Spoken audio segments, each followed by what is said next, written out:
A new brand of anti-spoiling GM foods could soon be seen in supermarkets across America. That's after they were approved last week by the country's federal health officials. But critics warn people won't be able to tell the difference in shops between the so-called Franken foods and organic produce. And the innovation may also hit U.S. farmers rather hard in the pocket, as Marina Portnaya now investigates.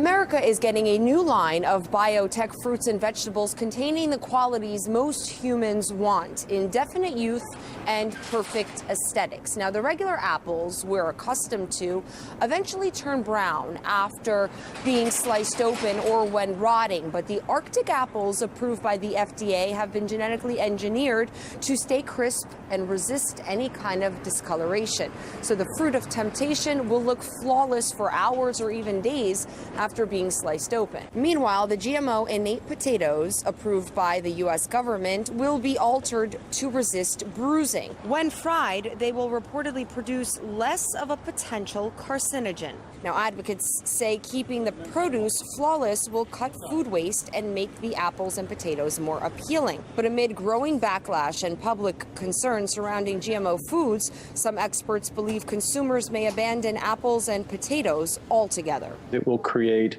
greater confusion among consumers as to which foods contain genetically modified manipulation, which foods are GMO and which ones are non-GMO. If I want to stay away from genetically modified foods, maybe I'll just stay away from apples in general. And this may have a real ripple effect for apple farmers and potato farmers, because consumers will not be able to differentiate between GMO apples and non-GMO apples. The U.S. government claims that genetic Arctic apples and innate potatoes are as safe as their conventional counterparts, but there's reason for the public to be skeptical. In 2013, the U.S. assured the public that the widely used weed killer known as Roundup is safe to use without unreasonable risk to people or the environment. Yet last week, a branch of the World Health Organization released a study indicating that an active ingredient in Roundup can probably cause cancer. Monsanto, the world's largest producer of GMO seeds and Roundup, dismissed the WHO study as inaccurate and dramatic. Marina Portnaya, RT, New York. Despite authorities cracking down on pro-democracy activists in Bahrain, the Gulf nation is determined to put on a good racing bonanza by hosting the F1 Grand Prix next month. Afshin Ratansi gives his take on the issue and going underground throughout the day on both RT International and RT UK. Prime Minister David Cameron has previously not even countenanced the boycott of the Bahrain Grand Prix. I think we should be clear, Bahrain is not Syria. There is a process of reform underway.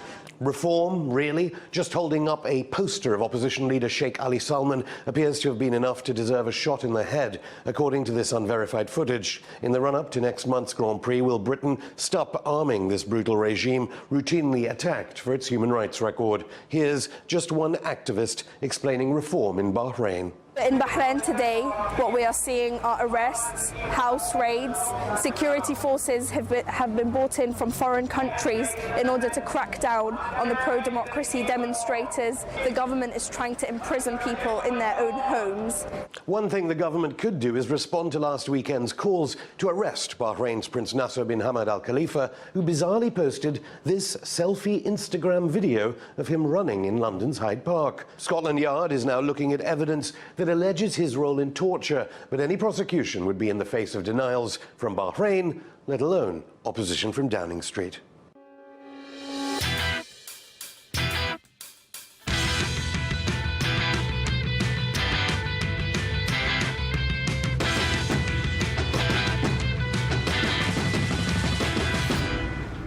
Thanks for joining us here on RT International today. Up next, a journey into the burgeoning bunkers of Nazism across the world. Thanks for watching.